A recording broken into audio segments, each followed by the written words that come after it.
All right, boom, we are live. Boom, boom, boom, boom. We're back again. In my room. Let's spend the night together from now until forever. Hello, ladies and gentlemen. We're live again. We're really live. For real. Hello. Hello. Hello. Hello. I love this. I love how when I'm watching the playback, you can see the captions. It's amazing. Oh, wow, they're super good at that. I know. So Technology is so incredible. Hi, guys. We're the Lazy Parents, back for more. We're back. We're back. We are, somewhat on schedule this time. Super, super lazy. I fell asleep. I But fell asleep. no, that's not lazy. That's called the superhero's secret. Do you know what the secret of the superhero is? It's naps. It's not that they go on and keep going and never get tired. It's that they know how to rest. That's the dirty little secret. Okay. I just feel like you make this stuff up. No, I don't. I read it for real. You read it? Okay. Yeah, I study. All right. I study the greats. You s- Oh, you think I'm joking? You actually think I'm joking? It's just when you say the superhero secret is naps. It's kind of like Well, do superheroes go out and be like, "Hey guys, I take naps, and that's why I'm always ready to It's go"? kind of like when people like there are two types of people in this world. There It's are like- two types of people, but it's like there are also things 10 that- types of people. Yeah, And exactly. there's like also 7 It's like steps to success. The And- superhero secret could also be their superpower. No, I'm not actually depending- talking about like fictional superheroes. Oh, you're talking talking about about real superheroes, True people who have existed in this world who have done super things. right? I see. Yeah. But like Junior said, well. Do you actually have something to say? You just kind of say well. No. Or are you just being contrary Mary today? Well, it depends what you call a superhero. Right? I just defined it. Oh. I literally just defined it. Were you listening? Oh my god, you're being Well. so Junior right now. Junior and I, we have a date every Thursday, and we take a bath together. It's our thing, Take a nice long bath, and he was welling me in the bath again today. Well, Dad, I was like, Junior. I know. I'm like, Junior, how would you like it if I just well you about everything? I can do it too, Well, something, well, and we just went back and forth welling each other. Like, can we stop now, please? He's like, okay, let's stop. How did he like it? He probably liked it a little bit. He kind of liked it a little bit. He Yeah, was kind of. I think that's the thing. Junior actually wants pushback. Mm-hmm. It's the testosterone needs more testosterone. I know. We were watching this video, and the video was like, "Are you too aggressive, or do you lack aggression when you're rolling? When you're doing jujitsu and you're rolling, are you too aggressive, or do you lack aggression? Like, do you have a hard time, getting that sort of like aggressive thing going, where you're pushing yourself and you're pushing your partner, or are you too aggressive and maybe need to Tone it ease down. back?" I was like, Junior, what do you think? And like Junior is famous for like just all of a sudden throwing a strike in there while we're rolling. We're like, this is strictly a no striking zone, Junior. We're just rolling right now. You don't make the rules for Junior. no striking. All of a sudden he'll just be like, one to the body, bam, bam. I'm like, Junior, what are you doing? Yeah. When he starts to lose, and he was like, Dad, I think I lack aggression. And I was like, oh, Jesus. Yeah. No.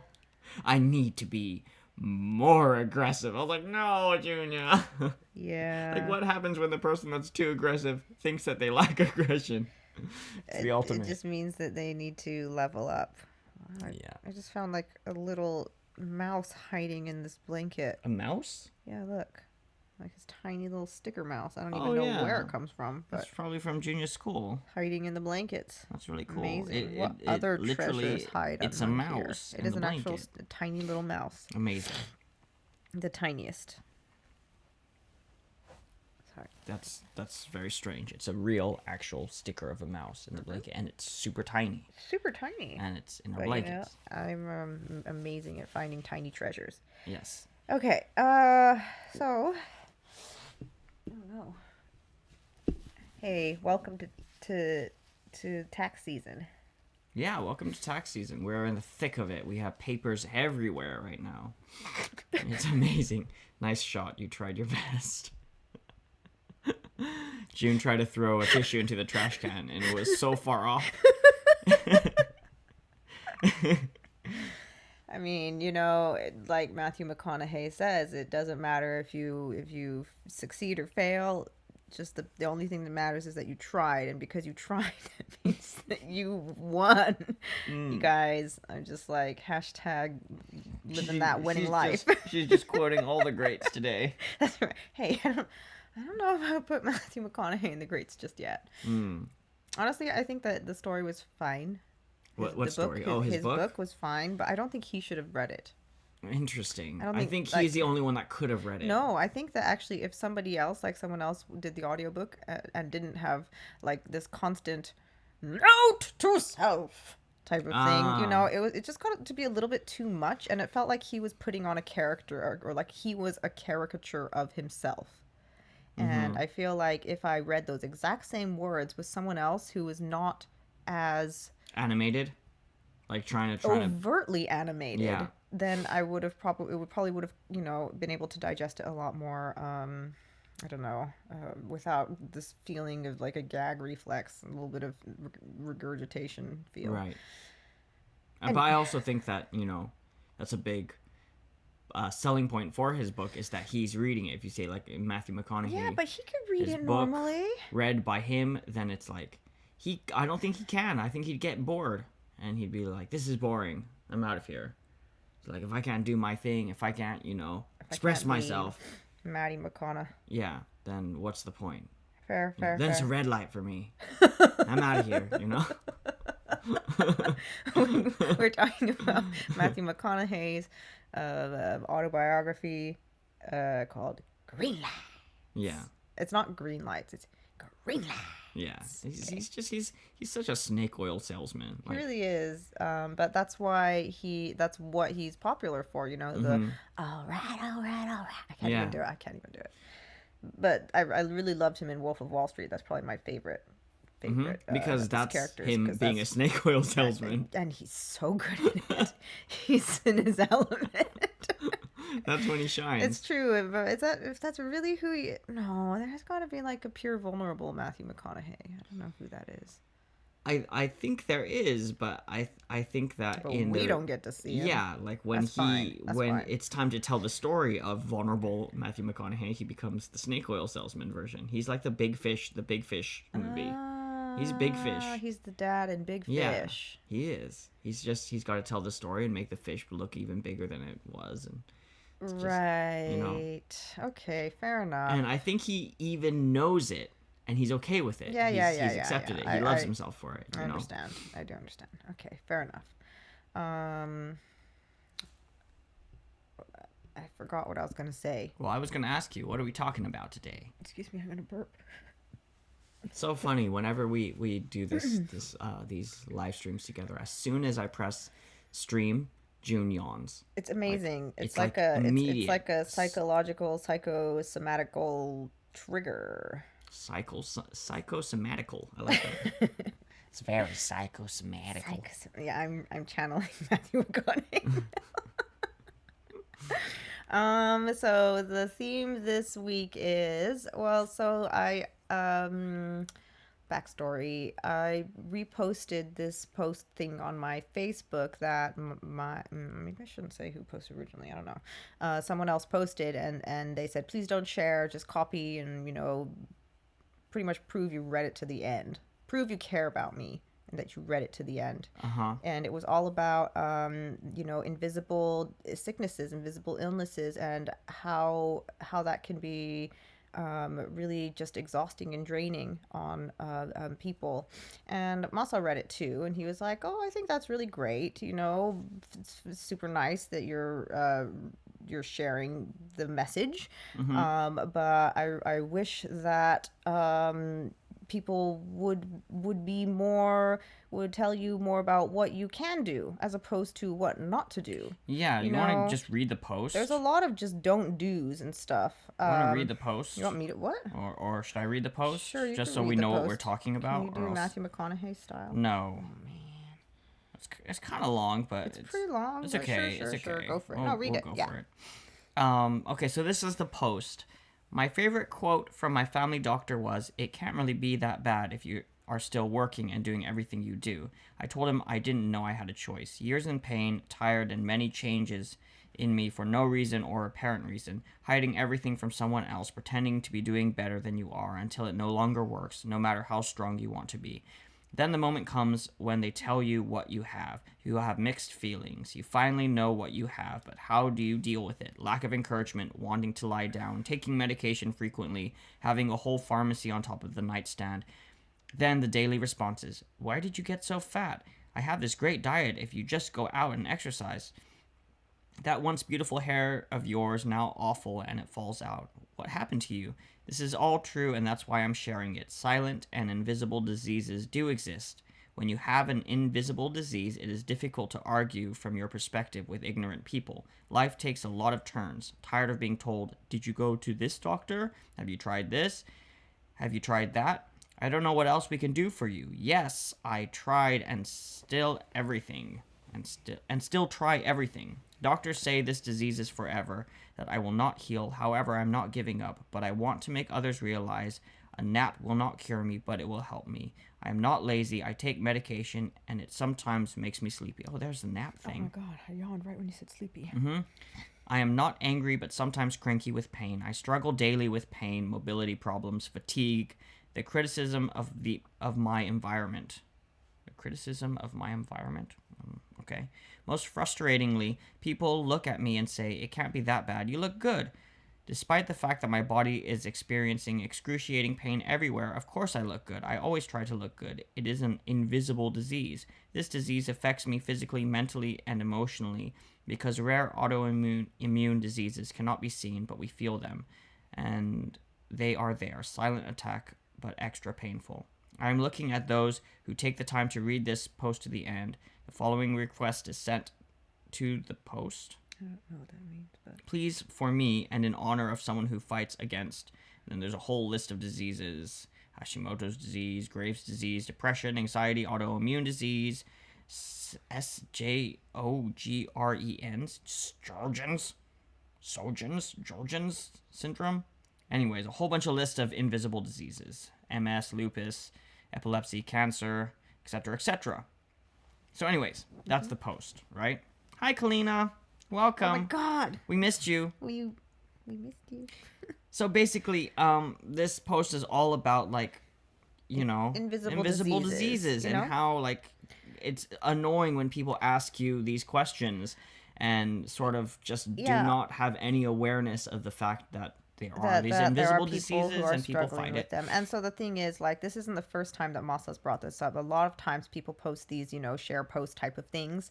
And he always says, why don't people just tell what you can do? These are also restricting. If you keep telling people what they don't do, what they can't do, then that's not helping anybody. And I'm a firm believer if something is a problem for you and it keeps coming up for you, then it's your job to address it.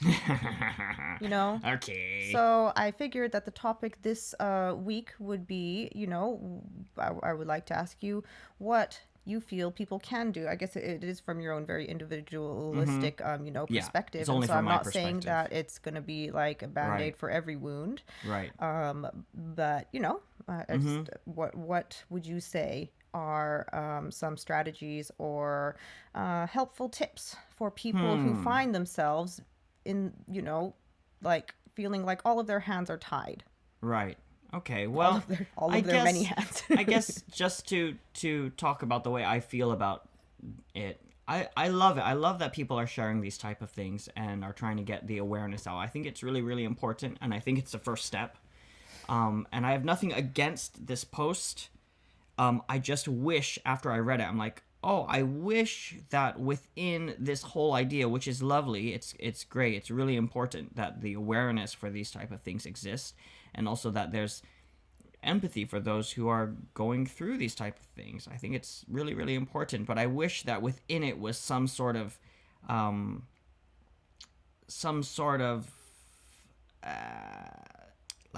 tips or suggestions or ideas of how to talk about or how to support somebody who's going through something like this. And I wouldn't say that I'm an expert in any of this, so I don't really know. I feel like every single one of these have its own challenge. Like every single invisible disease has its own unique challenges. I would imagine that cancer is very, very different than, say, like anxiety, or lupus is very different than an autoimmune disease. I don't really know. I'm definitely not an expert. All I can say is from my own personal experience, I kind of have my own invisible disease, I suppose, of suffering from anxiety and depression. And although I have not been, how do you say, like medically diagnosed with it, I also feel like I have. I mean, well, Well, from that one therapist. No, and, wait, anxiety no, and couple, depression.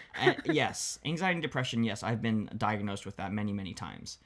But the other one that I was gonna say that I think I might have, and I have never been diagnosed for it, is borderline personality disorder, and that's something that can get better. So it's not one of those individual diseases that last forever, but it is something that I do struggle with and have to continue to like keep working on and keep in check and keep sort of making progress in slowly but surely, because it pops up and it can be debilitating. It can be kind of can be a lot to deal with.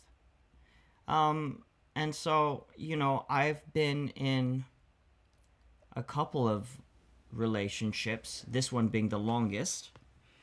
But even before that, in the relationships I was in prior to this, there's always been that struggle of being with someone and living with somebody and sort of like having these invisible diseases, having something that you're going through that's invisible, and just feeling like I've gone a bunch of different ways. In the past, I think I was a lot worse at it, of just kind of like leaning really heavy on my partner, on you, or my the person I was with, and expecting them to understand me and know how to deal with it and know how to help me, and being like, I need help and you're the person that's going to help me. And I think that took a huge toll on the people I put that kind of pressure on. It was not at all healthy. And so I would say, actually, and I know people don't necessarily want to put it this way or like hear it, but actually most of the responsibility falls on the person with the invisible illness, I feel. Because the one thing that I've realized from talking to people is that if they don't suffer from the same thing, they don't understand it. And they shouldn't. How would they understand what it's like to suffer from depression or any of these sort of invisible diseases? They don't go through it. And so to put that sort of expectation on somebody else to know exactly how to deal with it and what they should do in those circumstances is kind of an impossible thing to expect from somebody, and you're only setting yourself up for disappointment. And I think I really did that to you a lot, of just like expecting you to know how to deal with it and expecting you to know what to say or how to handle it or how to be there for me in a useful, practical way. And and also just from my end, I would say that it did feel really unfair, because it's not like you knew what to do for yourself either. Right. So that's the next thing I was going to get to is that the most helpful thing is for the person with that invisible illness, first off, to acknowledge that it exists, whatever it might be. If it's a mental health issue, if it's another medical issue, that they go and they take care of themselves and go to a doctor or go to some kind of professional, whatever it might be, a mental health professional or a doctor if it's physical, and get some kind of awareness to what they're dealing with, Because before you do that, then it's just this ambiguous, I don't feel good, you know? And that can be hard because, it's hard for you to know how to take care of yourself when you don't even know what you have.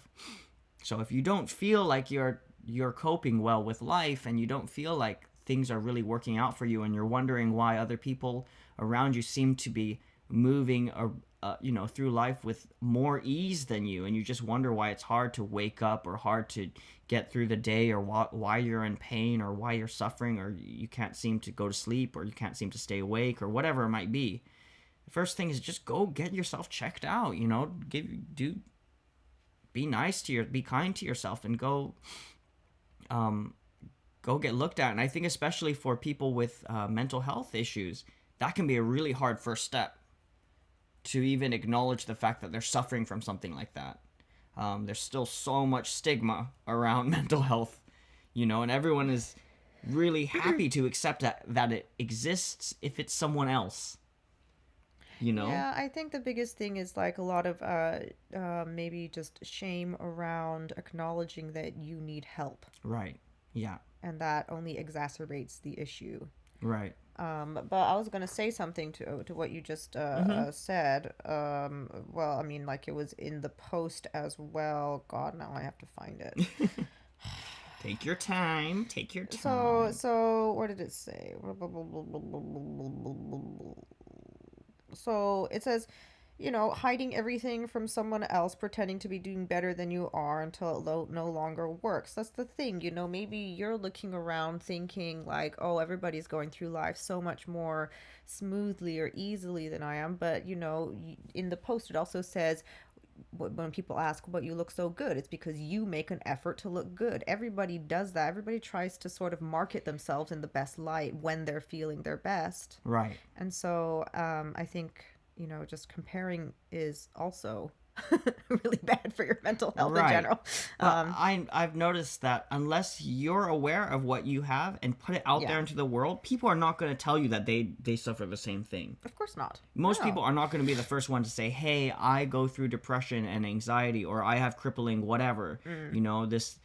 Most people are going to try to brave it out. And if you're the one that's brave enough to say, hey guys, if I'm sometimes cranky in the morning, it's because I deal with this on a daily basis, and I'm trying my best, and I don't like to. I'm not gonna try to make a big deal about it, but just for your information, so that this is what I go through. This is what I go through, and this is what I'm working on it. I'm doing my best, but if you let that out there, 9 times out of 10, if you're in a big group of people, someone's going to say, hey, I feel you on that. I go through that too, or I have a brother, or I have a spouse, or I know somebody who's going through that too. And all of a sudden a conversation, is there to be had about dealing with it or helping people, or some support, all just sort of like comes about because you're acknowledging that it exists. The only way that an invisible disease is invisible if you don't tell them, if you don't say anything, if you don't acknowledge it, and if you don't make it visible. And it's not like I meet someone like, hi, how do you do? I suffer from depression, anxiety, and like some people do that. So I've met some people who do. I don't do that, but okay. In my last full-time job that I had, I did do that when I got hired. I let my boss know, like, hey, I have these things. Like, sometimes my anxiety flares up so much that, like, I just got this crippling IBS, and it's really hard for me to even get out the front door. I just want you to know that that's what I go through. And so if I call in sick, or there's a day in the month that I don't show up, please know it's not out of disrespect to you, or that I'm taking this job lightly. I'm doing my best, but I have these days. Like, I have bad days, And thankfully, my boss was very kind and understanding about it. But I don't think I could have survived in that job as long as I did, working as hard as I did, if I wouldn't have been upfront about that. I think, and I saw other people who were working that were going through similar things and decided to keep it a secret and just suffer in silence. And then that builds all this resentment of, like, I hate it when people ask me this or that, or, say this. I'm like, well, you don't offer up Right. that, Yeah. you don't make yourself vulnerable and let people know that you're suffering from this. If you did, you'd find that there'd be a lot more support for you in your situation. Right. Or you're just not honest with yourself about your own needs, or you're not expressing them to people that is what you need. And so what? You're just angry at people not reading your mind. Right. Pretty much. Is that what I'm Yeah. sort of Yeah. understanding from this? Right. Yeah. Um, We are not mind readers. no, and I guess, I kind of am. But I'm not. Okay, yes, sorry. Go on. so I would say that that's number one, is acknowledgement and acceptance from the one who's suffering from that. I think that goes a long, long way to making your situation a lot easier for yourself, first off. So, can I ask a question? For, say, the other people in the lives of the person who is dealing with the invisible illness, say, for instance, you recognize the signs before the individual. Yeah. Would you say, would it make any sense to approach them and ask them, hey, it seems like maybe you might be having some difficulties with this. Have you gotten checked out? Like, is it okay to just bring it up from your end if it seems like they have no awareness about it? Or is that like totally self-responsibility? You gotta go figure out what's wrong with you, or I don't know, maybe it's not an either or. But I think it's all good. Like, I think if you have a chance to are you okay? What are you doing over there? I just pulled my nose, but I realized I look like a golem in the corner. I know, you're like hiding away. Just blow bravely into the This is microphone. my invisible disease. Nobody can see you. See, this is what it's like sometimes when I see people. They're like, no, don't look at me. I'm hideous. Anyways. Hey, you got it in the trash can. Got it Okay. in. Okay. Back. I think there's a possibility that, what you say might fall on deaf ears and somebody's not ready to hear it.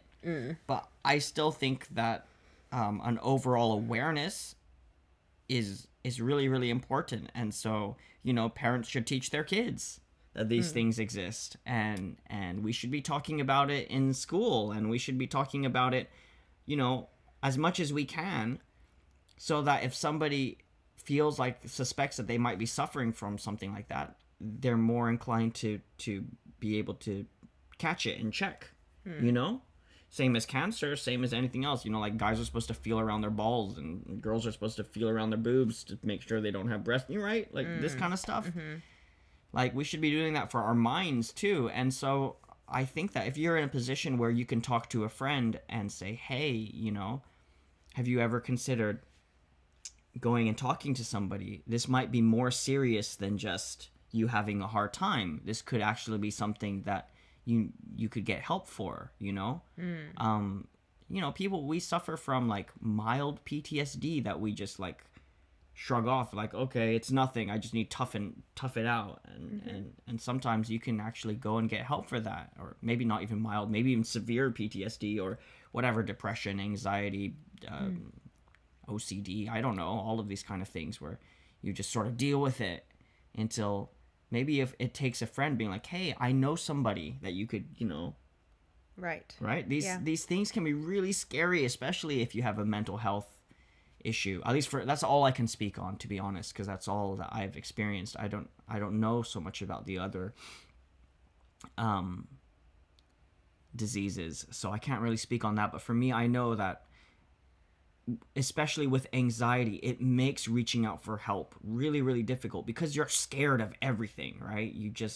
You work yourself up into this really scared state of what if I do have something, and what if it's uncurable, and what if I'm like this forever, and what if this is just me, and what if I'm all of these things. And sometimes it can really help for a friend to be like, hey, you don't have to worry, but you just go and go here, right? Here's an address, or here's a link, or here's somebody I know, here's a referral, or have you ever thought about this, or have you talked to so and so, they might know something about it, or right, just anything like that. I don't think it can hurt. Right. You know, even if you just plant the seed in their head and later on, years later, they're like, oh, maybe I should. Right. You know? Yeah. Raven says, redirection of energies, like with a child, that's best with me. If a friend or family member invited me for a walk or to join in an activity, that helps. But if they point out my faults and problems in it, it won't help. Right. So that's more of how to deal with it in the moment, right? So what Raven's talking about is that when for me personally, if I'm suffering from depression and I'm having a really bad bout of it, or I'm super, super anxious and just in a bad way, at that point, it's not time to talk about it. It's not time to point at the depression or at the anxiety and be like, see, this is your anxiety right here popping up. This is what you need to, you need to work on this. That's not at all helpful for me. In that moment, like Raven was saying, a redirection of energies is helpful. And a lot of times for me, it just helps for me to know that my partner or my friend or whoever is okay, that they're not so negatively affected by what's happening to me, that it's it's hurting them or debilitating them. To me, that's the scariest thing. And other people might be different. But for me, I always have this fear that my depression or my anxiety or my mental health issues will bleed out and poison other people. And it will burden, my family, or burden you, or become something that they can't handle. And so sometimes all I need to hear is, I'm okay. I know you're going through a hard time right now. You're going to be okay. Don't worry about me. I'm okay.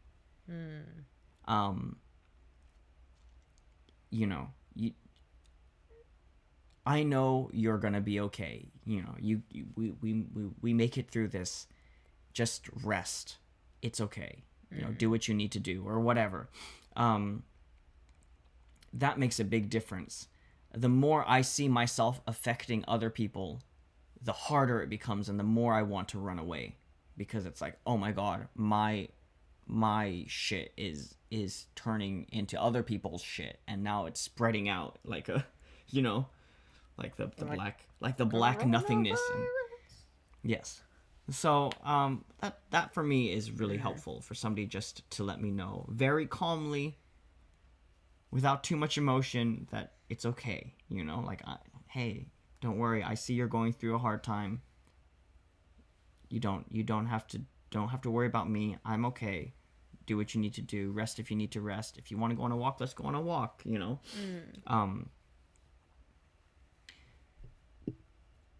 I think the danger for me is that a lot of times I'll try to be okay for as long as possible, and it'll just build up. And when we talk about, what was that thing you read about naps? No, about people say you look okay and you're right. something hiding it. What was the, I don't know where it is. I don't know. Hiding everything from someone else, pretending to be doing better than you are until it no longer works, right? That's not the other people's fault. That's your fault, right? And I hate to say the word fault. Like, okay, that's your responsibility. It's my responsibility to be honest with myself and say, hey, I'm not doing so well, which is really hard to do. Right. It's really hard to do that for me personally. I don't like to do that.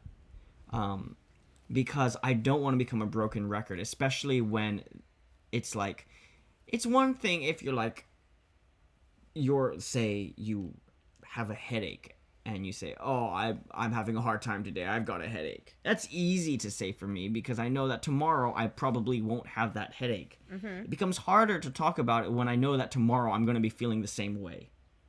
Because I'm like, what, am I going to say this every single day? For a month? Or for 2 months and say, oh, I'm still feeling depressed. Oh, I'm still feeling depressed. I don't want to do that with you. Like, I don't want to be this person that's constantly talking about my depression and my Sorry, I'm going to read Raven's comment. Raven says, I had a friend who would gently say, I picked some clothes out for you and drew you a bath instead of pointing out I wasn't bathing. Oh, that's so sweet. That's really sweet. Right? That's so lovely. Why are you laughing? Just thinking. I wrote what I wrote on your chest today. Sorry. Mm-hmm. What did you write on my chest? Your fatty daddy. Fatty daddy. Junior and June, they took these UV markers that Laura gave us, and they drew like they used my whole body as like a canvas. Well, you started. Yeah, I started with drawing Junior. all over Junior and all over his torso. Just amazing glowy design, and then it was mine and Junior's turn to draw on Dad's chest, and it was spectacular. It was amazing. Spectacular. Oh, what were Anyways, we talking about? I don't. I lost my train of thought. If you're hiding it, it's your responsibility. No, that was Yeah, way before, I guess but I guess it is sort of your responsibility. But can I ask a question? Yeah. So if you're hiding it from others, would you say that there is an aspect of yourself that is still hiding it from yourself? Like you haven't fully accepted it within yourself yet? I don't think those are mutually exclusive. I think they can be separate things and also the same thing sometimes. So, for example, when I go to work or have to meet somebody, I could very actively hide it from somebody else, but be very aware of it for myself. I have to do this to survive. So in this moment, I'm going to pretend like everything's okay, take a deep breath, and just push through in this moment. And then there's other times where it's coming on and it's in the early stages of spiraling downwards, and I feel it, but I'm somewhat in denial. I'm not yet recognizing that it is what it is, because that's the thing, is like sometimes you can dip and come back out, right? Sometimes you can dip and come back out and you're okay, and other times, for whatever reason, it feels like your brain just, no matter how many times you try to keep coming back out, it keeps dipping you back in, and you push and you push and use a lot of energy to get your brain into a more active, productive state. Yeah. And then it just feels like there's like a magnet or gravity pulling you towards this sort of like a depressive or like anxious spiral. And that can go on for months, you know? And then at some point I'll catch myself and I'll realize what's happening. But that can take a while, you know?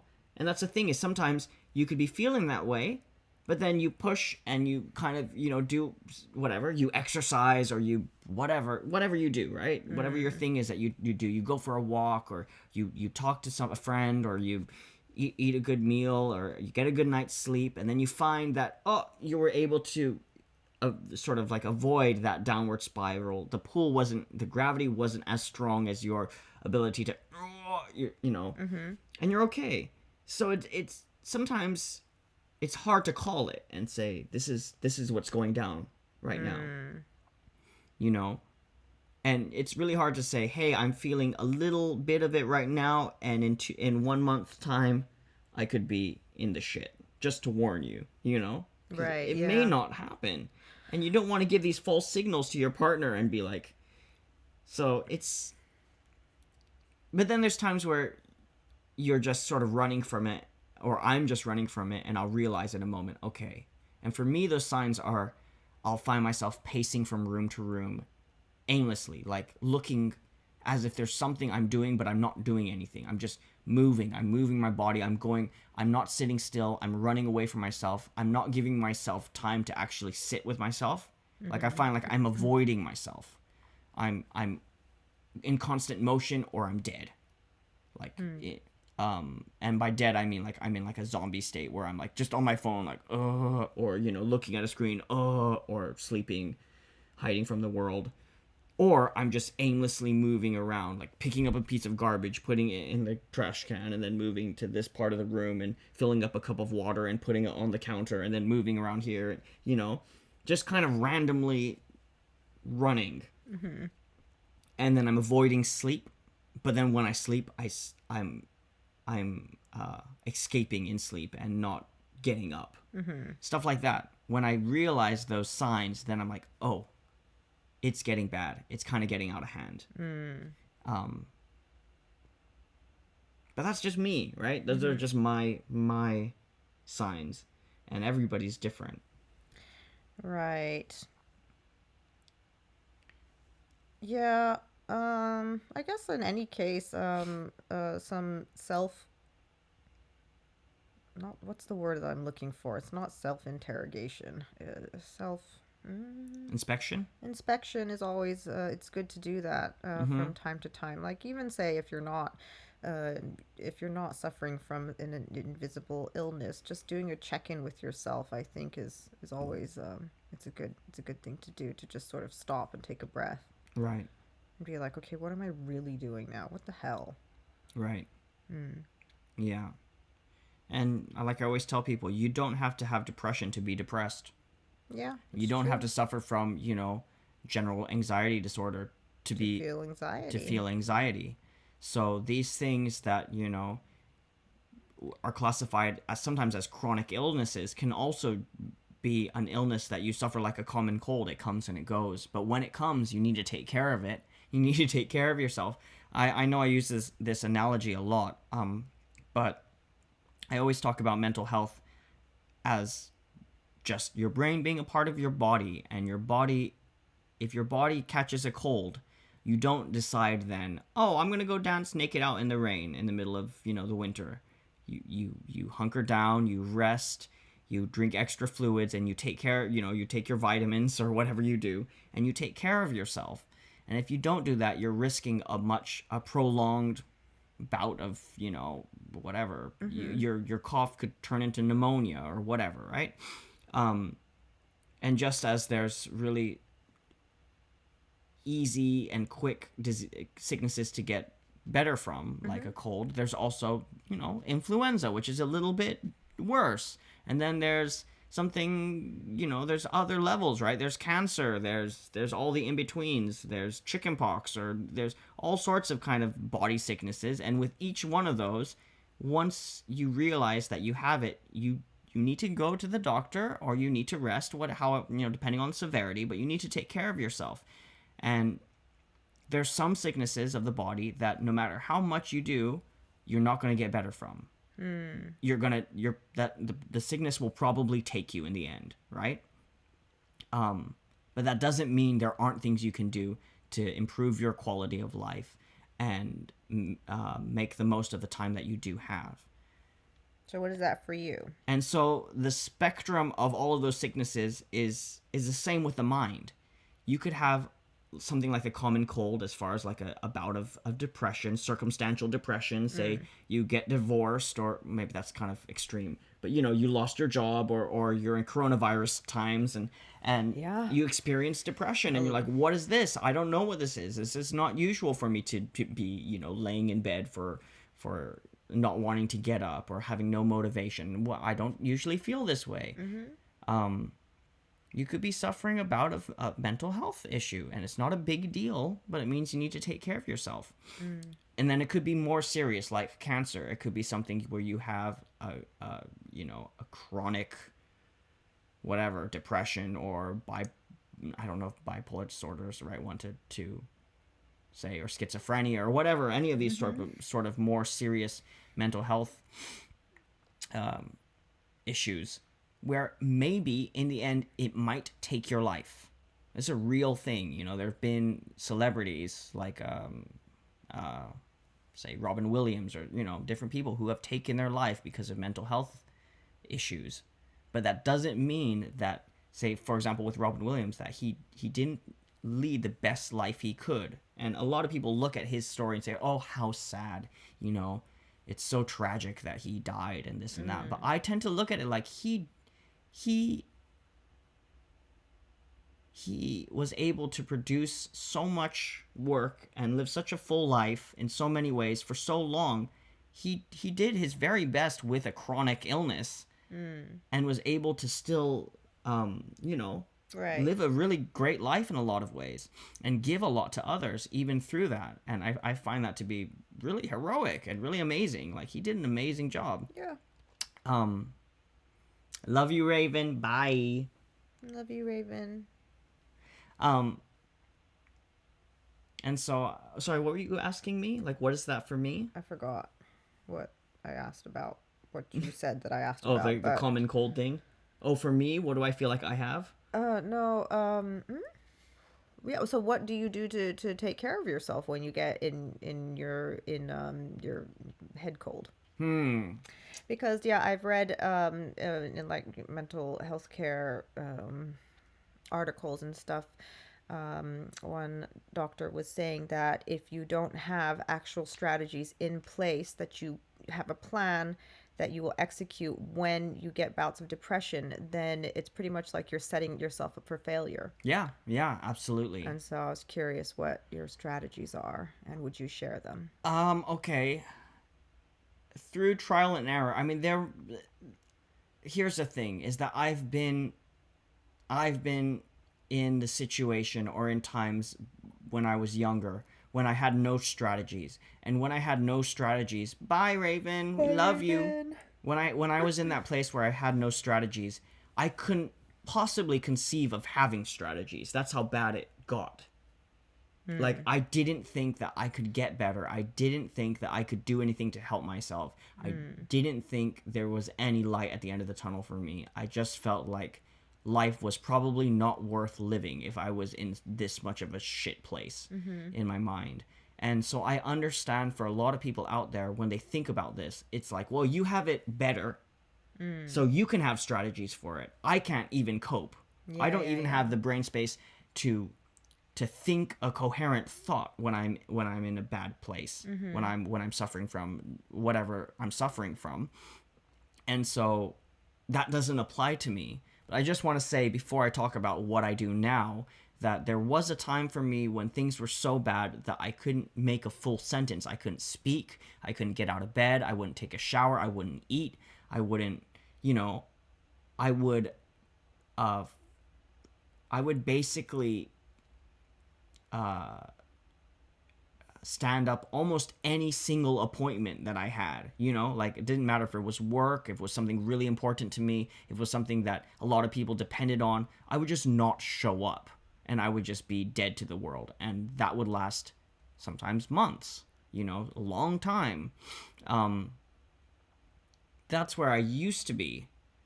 And it took a lot of small, tiny steps to get to a place where I'm coping better with it now.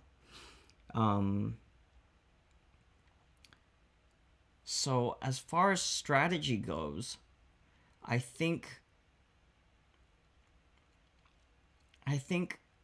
a couple of things. The first steps for me were putting as many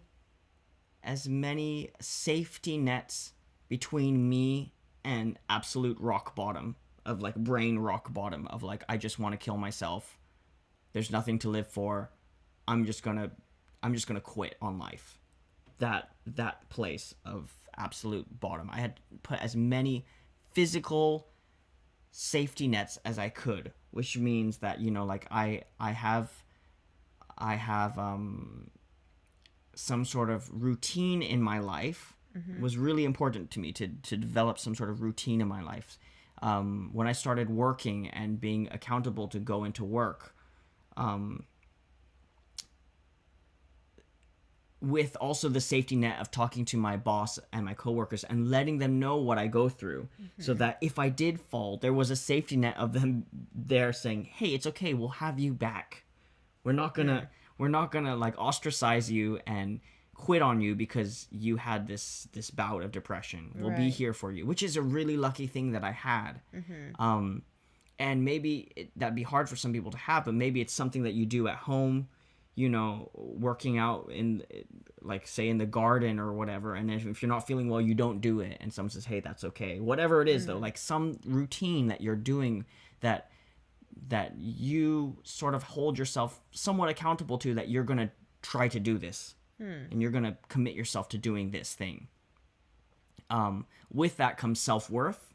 With that comes the sort of proving to yourself day by day that you are worth something, that you can do something, that you still can function even though you suffer from these things. And that builds up this sort of another safety net of belief in yourself, that you can say when you're in the depths, you're like, no, I've been here before and I've come through it before. So the more you reinforce, you know, your sort of self-worth with acts of worth.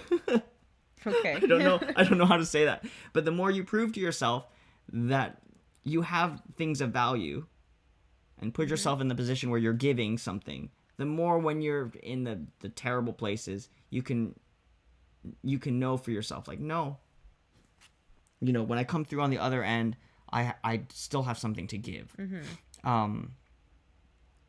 So that's definitely something that helped build up a lot of different, like, these small safety nets that when I would fall, there would be things to catch me. The biggest one I would say that really helped was exercise. And I know people don't like to hear that because it's so, I mean, not people don't like to hear that, but a lot of people that when I tell them that, they don't take me seriously. Well, they just groan. Yeah, they don't take me. It's just like, it sounds like too much, and they're just like, oh my god, how could I? But really, exercise has changed so much for me in the way that I feel and the way that my brain is able to cope. It just feels like things are just a little bit more even, you know? And it doesn't fix it. It really doesn't fix it. It's not going to change anything completely, but it just gives me a little. But you get the natural endorphins, which is a real thing. And it's another one of those safety nets. It's another one of those nets when you fall. That's like, hey, but you're doing your best. You're doing your best to take care of yourself. Look at how well you've been treating yourself, and look at how much work you've put in to take care of yourself. You're not totally shit, right? It's like the thing that I think it was Jim Carrey that said it. He's like, of course, you know, mental illness and depression and all of these things are very real things that many people suffer from. But if you're not getting a good sleep, if you're not giving yourself a good healthy diet, staying away from, like, you know, refined sugars and all of these things that are linked directly to depression, if you're not getting exercise and I forgot, like, all these different things. He's like, if you're not doing these things for yourself, then you're not giving yourself a fighting chance. Right. And I think people know that. I think we all kind of know the things that we should do and that we could do to make our lives a little bit easier. And when you don't do that, or when I didn't do that, I'll just speak for myself. When I didn't do that, it was always in the back of my mind, like, you're not really actually trying your best, are you? No, that's because you're shit. Oh, I'm shit. Yeah, you're shit. And you don't try, and look where you are now. This is who you are. This is who you've always been, and this will never change, right? You don't even, you know, have it in you to put out the effort to try to be, you know, to try to be healthy. And so that's just another safety net that's created when you exercise and you take care of your body, is that my brain just started to work a little bit better. Like, everything was a little bit more even. My lows were not as low. I slept better. I ate better, had more of an appetite. And and also there was something that you could physically see progress in. You can actually see physical progress. And for me, somebody who really struggles with having how do you say, like projecting a compelling future out in front of myself. Like, I really struggle with that. Like when you talk to me about, you know, what do you see for the future and what, I'm just like, many times I have a hard time, especially when I'm depressed, looking ahead in the future and having anything to look forward to. I'm just like, it's more work. It's more stuff to be tired about. It's more hardship and struggle ahead. But when you start to make progress in something, you start to grow in a certain area, it just gives you a little extra something, right? You're like, no, I am making progress. I am moving forward, and I am getting better in some way, even if it's a tiny little way. So yeah, that definitely made a big difference. So, I mean, I'm hearing a lot of stuff that I suppose that the person suffering from the invisible disease can do for themselves. Mm-hmm. What about the people who are the support system for the person suffering from the invisible disease? I guess that really kind of depends on where you're at. Like if the person, whether the person in question is aware of it, if they're at that level, and also if they're not aware of it, I'm guessing you would probably come at it from different with different Right. not tactics, but Right. different mittens. Yeah. So I guess that I don't actually that- with this post in particular, I feel like for me I feel like the onus is on me always. And so of course people can do better or do worse in as far as being a support system for that, but that's not anything I can control. Um the responsibility is on me, and I think I understand have accepted from a while back now that the people who don't understand, and that's not their fault, and that's okay. It's okay that not everyone understands what I go through. I can't expect anybody to understand what I go through, and the more I think that's not fair, you don't understand, if only you knew what I went through, it's just resentment, and it's just more poison in my system. Like it doesn't help me to feel that way or to think that way. Right. I think that everybody's case is different, and everyone's a snowflake, man. But everyone's Do you mean that as in the derogatory way, like No. these snowflakes? No, I mean it like we're all unique and different. So it's good to clarify these things, Same words And have so many meanings.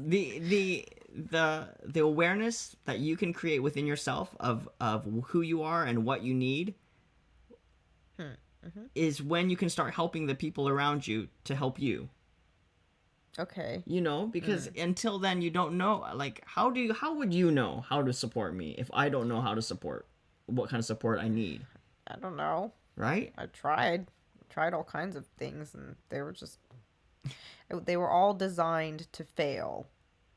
Yeah. That's what I realized. Yeah. Everything that I did, the way that it interacted with your depression, was all designed to fail. And I feel like, and I'm only speaking about our experience here. I feel like they were all designed to fail, so you could find it for yourself. Okay, well, I want to break that down, the design to fail thing, because I think a lot of that was my fault, or my depression, and sort of I think that's a lot of my borderline personality disorder as well, trying to put you in a situation to fix something you couldn't fix.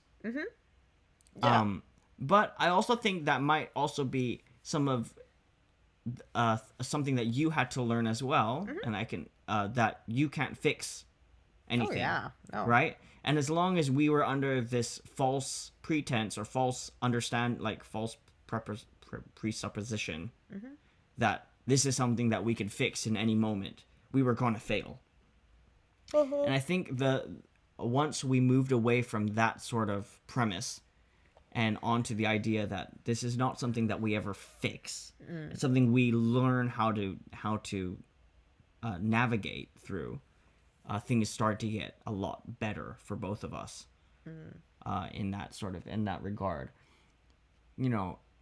It's unfair to sort of look at your partner or look at somebody and think that they're gonna fix it or make it better in any way. That's just not something that anyone can do. If I had cancer, I wouldn't be like, make it better, I mean, and might. you wouldn't be like, oh, I'm a shit person because I can't cure your cancer, It's Some people live with these thoughts in their heads for real. okay. Well, if you're doing that with someone with cancer, just stop. It's not. It's not gonna It's not help. gonna help. You're probably gonna get cancer too if you do that. But mental Seriously.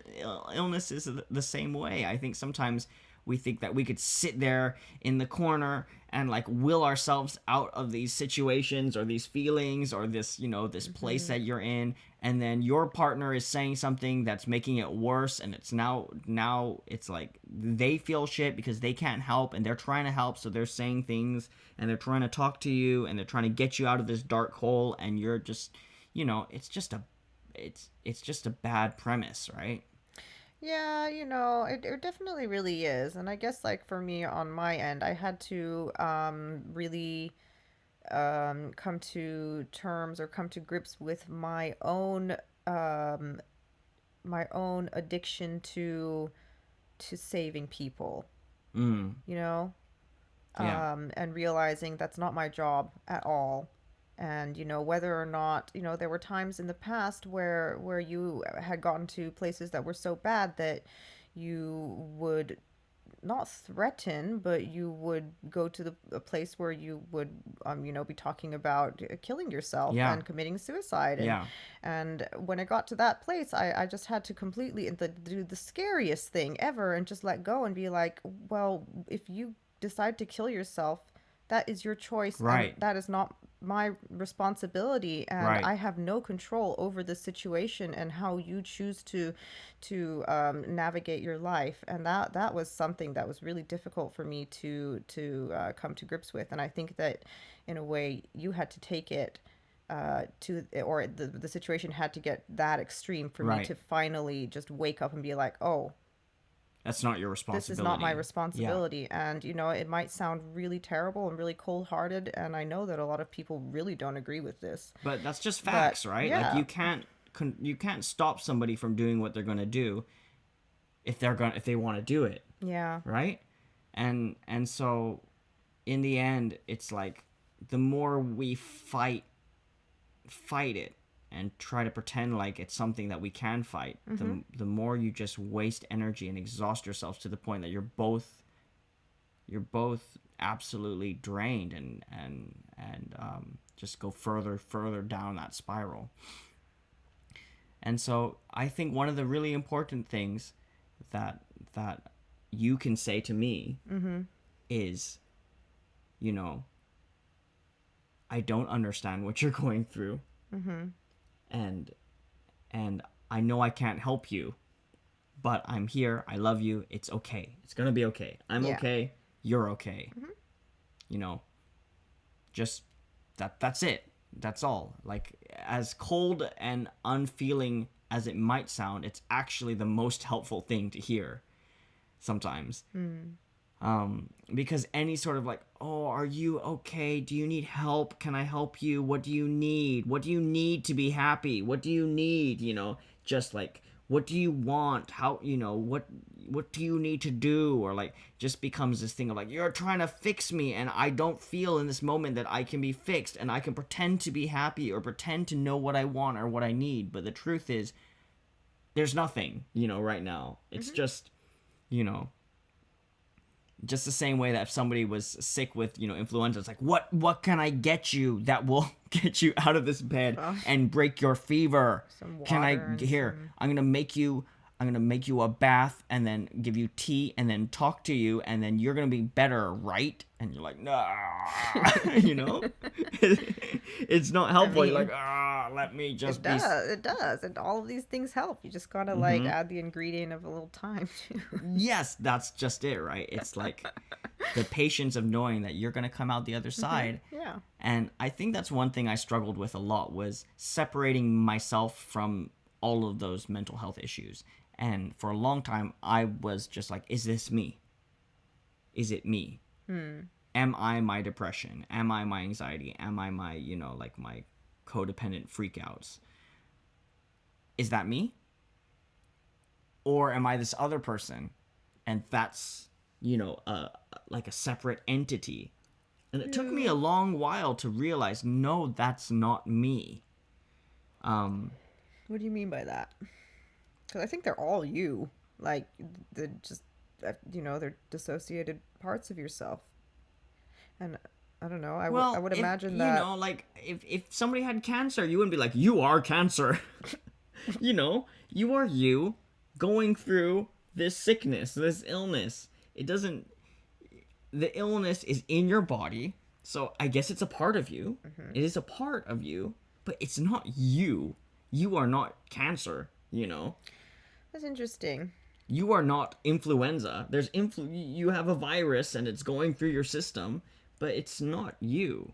I know it sounds like a really small distinction to make, and you could like pick nits and say, you know, well, it is a part of you. It's in you.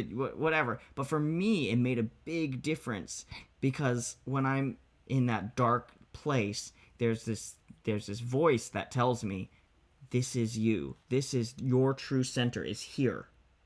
And everything else is a lie that you pretend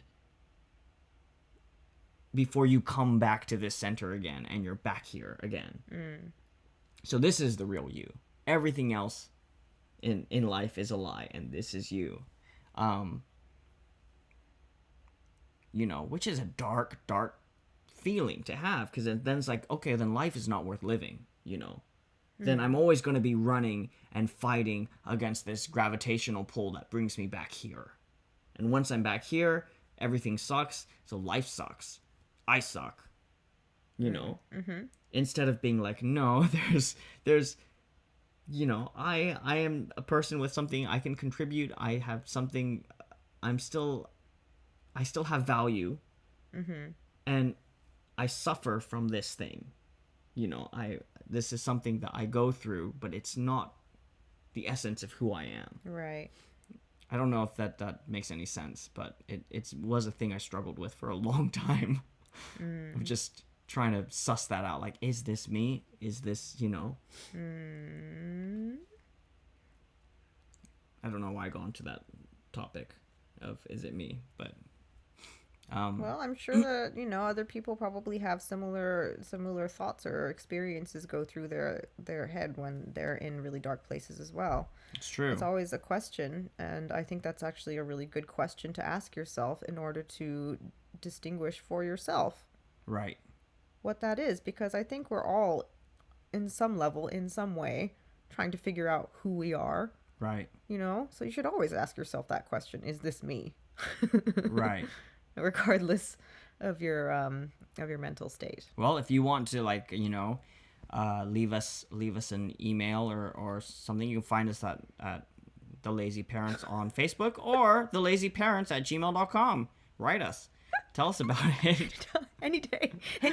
Anytime now. I'm checking now. I added it to my mailbox, you did? so now I Oh can my check God, it. that's So great. it's good. I'm getting. From our many listeners in India, was it? I'm sorry. So I guess this whole thing that I've been talking about has all been turned around to the person who's going through it. Yeah, it really Pretty much. has.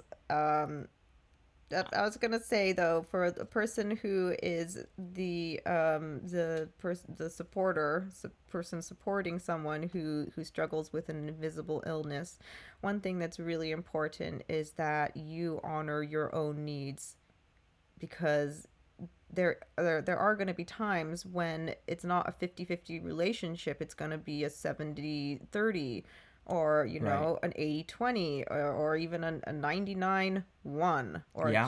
just 100. And if you're not going to be able to, you're not going to be able to sustain it. And so you really have to be super honest with your own needs as well. And if it gets too overwhelming, then you have to communicate it to your partner, even if you're afraid, oh, if I say this, it's going to break him or Yeah. her. You have to say it. Yeah. It's important. It's really important for your own mental health, or else you're both going to go down the drain, and nobody wants to drain puppies. Yeah. I guess, you know, going with the analogy of cancer or something like that. If somebody gets cancer, usually people reach out and the whole community comes together to support and help in a situation like that, right? Like, if you're a couple and your partner gets cancer, then all of a sudden it's time to start looking at the community around you and saying, where can we get support? as much as possible in any way possible so that we can get through this together. There's going to be hospital trips. He's going to be, you're going to be, your partner's going to be going through chemo or whatever. It's time to reach out, and it's time to spread that spread the love. I don't know what I'm trying to say. Like get as much the butter. Spread the butter of support far and wide as much as possible. Yeah. And hopefully for most people, their invisible illness is not so severe that it's as life-threatening as cancer. But even so, if you're all alone and you're the only one that's supporting, you have to stay honest with yourself. I think it's really, really important. And stay honest with your partner of what you can handle and where your boundaries are. And when it's time for maybe your partner to ask somebody else for help too, right? And say, like, look, maybe you should go back to your parents' place, or maybe, look, I can't work and take care of the kids and watch over you as you go through this if you're not going to look for help from anywhere else. Maybe it's time you go see a health professional, or ask your buddy if you could crash over at his house, or whatever it takes. You have to know what your boundaries are, because if you don't, you're gonna run yourself dry, and your partner is gonna watch you run yourself dry and know it's because of them, which is not gonna be a great feeling at all either. No, it's not. No. So, and I've said all of those things to Masa too. Yeah, for sure. And I've kicked him out of the house, and I've had to be kicked out of the house, and I've had to call other people for help, and I've had to I've done all of those scenarios I've just said are things that at one time or another I've had to do. I've had to reach out to other sources for support. And I've had to call other people to talk to Masa as well, just because I couldn't do it anymore. I'd run myself dry, and I realized that it wasn't going to end. And he was going to continue to watch me destroy myself, because it fed into the story of his depression. This is just what I do, and it wasn't going to end. And so I had to at some point just cut it off and be like, no, that's it. This is my boundary. No further. Go somewhere else, please. So it's kind of like the airplane, put the mask on you before you put the mask on your child type of thing. You have to do that for yourself always. And I think sometimes people just be like, well, it's not fair, they're the ones suffering, so I need to suffer too, or I need to, but you can't do that, because it's not productive as a way to move forward. You have to be honest, and even if honesty means like, hey, I can't do this anymore. And that's, I've thought about this a lot. Like, that's a really tough situation. Life isn't fair, and that's not really a fair situation for anyone, right? It's not fair for the person who has to go through it. Like, why do some people get to be healthy and other people have to have these debilitating illnesses? It's not quite fair, is it? And it's also not fair that one partner should be carrying more of the load and another partner should be, receiving. That's not fair either. So it's just an overall rough situation to be in, and I could understand some situations where people run out of options. Hopefully you have a community, and there's enough people that love you and support you, that there's more places to reach out than just one or two people. You have places that you can go for help. And if you don't, then maybe this is your cue to start reaching out and creating that for yourself. I'm just going to say this. Nobody in this world wakes up every day hoping to make your mental life better, is going to work in pursuit of your dreams, your best life. That is your job to do for yourself. If you don't have a community, start. It could just be an online community, but there's so many different things that you can do for yourself. Right, but just start with one. There are lots of people actually who make it their life goal to help people who are suffering from mental health issues. There's suicide no, of course hotlines there and are, but support they're not groups going and- to come into your house and find you. You right. have to go and find the They people who are should. doing that. They should be like Jehovah's Witnesses and be like, No. knock, knock, knock. Are you Fuck. fucking crazy? And then you would Like, put on here your are some- you would put on your I'm okay face, Yeah, I So know, but they that- would leave the pamphlet. and you wouldn't look at it, And there'd be the sad person like this on the cover like this and be like, and then you'd be like, "That's not me." Fuck, come on, that doesn't work until you make an action of your own volition. right. Yeah. It but doesn't see- matter how much Yeah, you you're know right. someone tries to like what was that, what's that saying, like you can crack an egg from the outside and it'll just the chicken inside will die. You have to wait till the chicken comes out of the egg of its own accord. I don't know what it is. Whoever got it, I'm butchering it, They need a Mythbusters that to make sure it's true. but you know, I think it's the cocoon. You're not allowed to help the butterfly come out of the you, cocoon. you cannot, Yeah. you know, and so a lot of it comes down to self-governance. And you know, when you see someone who is in good mental health, it always feels like it's such a far away step. They're like leaps and bounds ahead of you and it feels impossible, so why even start? But you know, they started by probably crawling 1 inch at a time. So just 1 inch, and don't compare yourself to anybody else. Just compare yourself to where you were yesterday. That's it. Right. And don't be comparing your timeline to anybody else's timeline. You're living your life with your objectives, and you're going in your direction. Don't think that you have to like keep up with someone else. That's also really bad for your mental health. I'm just It's true though. Yeah. Because if you start if I look around and I'm like, why? And like all of these things, they sound so obvious and so simplistic, and you've heard them a million times, but maybe this is that million-and-one time for you that might, you know, send you in a different pattern, or to creating new patterns. I hope, because you know, I had to hear the same things over and over like billions and millions of times from the same people, and then all of a sudden someone else said it for the exact same thing. Yeah. But that's the time where it really finally just clicked and I got it. So there's not really a lot of rocket science about it unless you're dealing with something really, really, really heavy.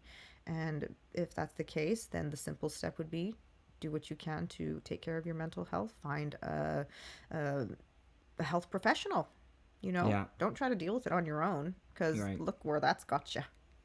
Yeah. I mean, I guess this whole talk has gone from like what other people can do to support people who have mental health to just like what can you do to help yourself with your mental health issues. But I think that's where it's at, to be honest. I really do. I think the idea of like I'm tired of other people saying this about me is I understand the sentiment, I understand the feeling, it's very, very real, but also a really unhelpful path to follow in your mind. Because once you go down that path of like, oh, other people don't understand, yeah, and they still won't understand once you're done saying other people don't understand, because you just can't understand something that you don't go through. It just doesn't Also, happen. it's really focusing on things that are uncontrollable. things that are outside of Yeah. your control, you Right. know, and there is nothing good comes of that. Nothing.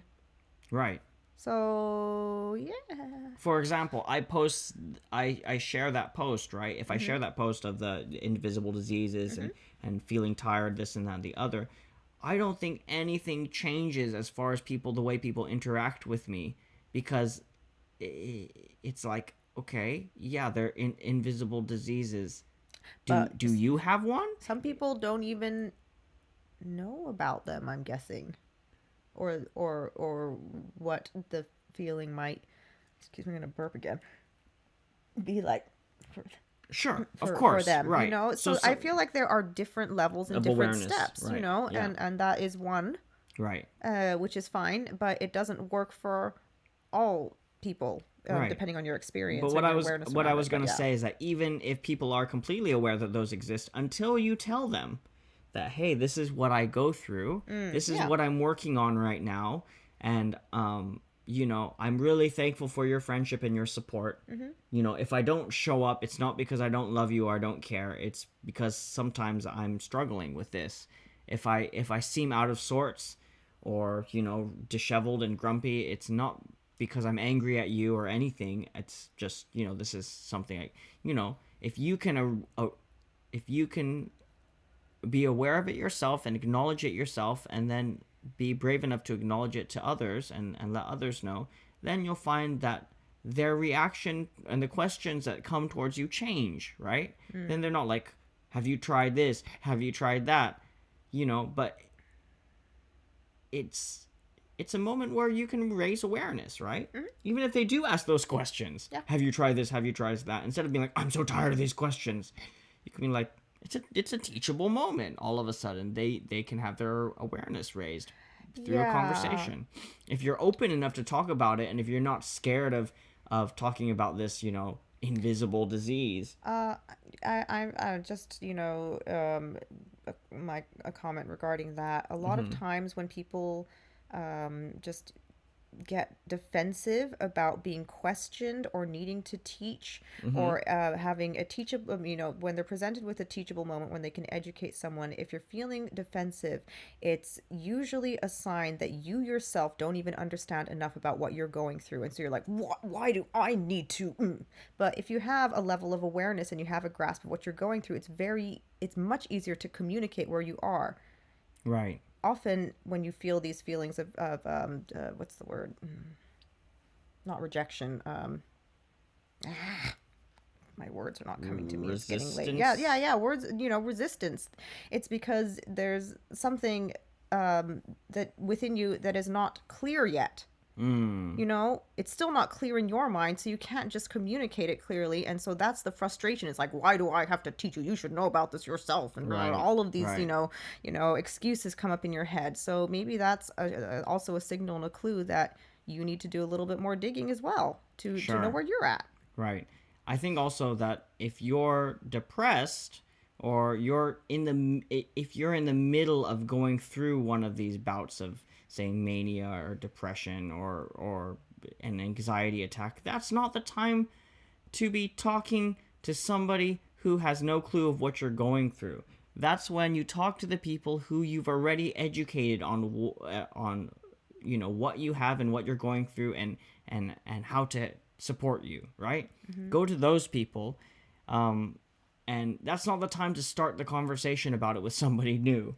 You know, I'm you know, because yeah, obviously, if you go talk to somebody who doesn't know anything about you or the illness that you suffer, in the moment when you're really suffering from it, like you're really going through it, you're not gonna feel great because you just don't feel great, right? And anything they say is gonna make it worse, and it's just gonna be bad. Even June, who knows me really well and has seen my ups and downs, and out of everyone probably knows best how to support me, I don't talk to her about it when I'm going through it because it doesn't help me.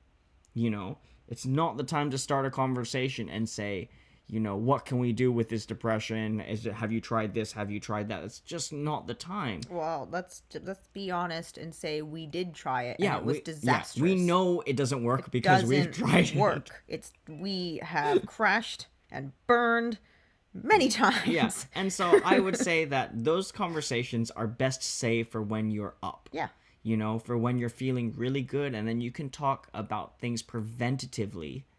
Talk about the preventative measures you can take, or even do a play-by-play of what happened, and look back on it and see how you could have handled things differently, and being like, oh, did I see the signs coming? Yeah, I guess I should have noticed this. I should have noticed that. I could have done this. I noticed that I stopped doing, you know, exercising. I didn't exercise for 2 weeks. All of a sudden, I stopped my routines. Or, oh, I noticed, yeah, that was after I changed my routine. I used to always wake up and do this, but then, you know, whatever, my kid's school schedule changed, so I stopped waking up in the morning with him, and that's when the depression started. We can point, you know, you can do the analysis and what you can do differently if after the fact, but while you're in it, that's the time to just rest. just take care of yourself. Just rest. Do what you need to do. If you feel like you need to hide under a blanket for a little bit, hide under the blanket. As soon as you feel you have enough energy to make a couple of steps forward as far as like doing something kind for yourself, that's when you go and you pour yourself a glass of water. And if you feel like you can go step outside, go step outside. Just ease yourself back into a place of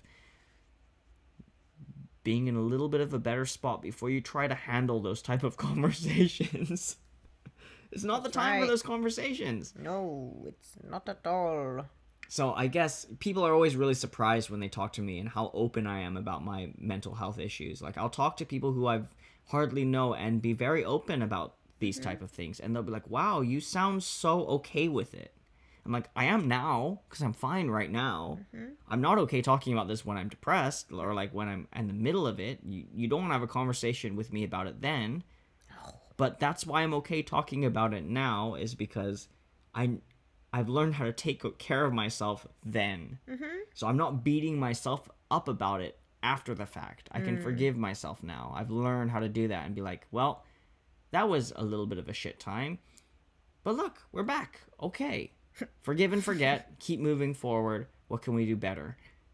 In the past, it would be more of an endless cycle of depression and just shit, because I would beat myself up about getting depressed and get more depressed about getting depressed, and then put that on other people, have them try to help me, and then when they couldn't help me, look at their reaction and get more depressed about that, and it would just keep going and going and going and going. And so I realized the thing to do is hide away, take care of myself, rest, and when I come back, I don't need to blame myself about it. I can pick up the pieces, do an analysis of what I could do better, and move on, Just keep going. Just keep moving. Anyways, I Because, hope that was helpful for somebody out there. I hope so, because we've talked for a long time, and Have we? I'm getting pretty sleepy, to be super honest. Okay. So It's time. that's where I'm at right now. All right, it's time to go I then. care very deeply about all of you guys. Like Masa said, please feel free to message us. You slide into our DMs. Yeah, you can message us on Facebook or The Lazy Parents. That's right. That's at right. gmail.com. Write us. As always, thank you for listening every week. I really wish. I kind of want to hear from you guys. What's up? Yeah, if you have any topics that you want us to talk about, or any questions, please write us and let us know, because that's great. Because Fodder. we see you guys listening every week, and it's so great, and there's something, Yeah, right, that keeps you coming back and listening. there's something. There's something, and some of you are telling your friends, because the number keeps going up as well. Unless you're always just new people listening to every episode is another batch of new people, and they're just like, fuck this, and they leave, and it's just a new batch. That could be happening too. That could be happening In that too. case, hello and goodbye. Hello, goodbye. See you later, alligator. Yeah, just pop in, and we love talking about pretty much anything. You ask us about culty stuff. Ask us about, I don't know, Relationship stuff. sure, Or parenting stuff, or just, just, like sucking in serial life killers in and general, movies. and that. I haven't watched serial killer movies. Anyways, we'd love to hear from you guys. So just send us the things, and we'll make it a thing. All right. It's time for With you to go to lots bed. and lots of love, we bid you farewell. Adieu. Goodbye. Saraba.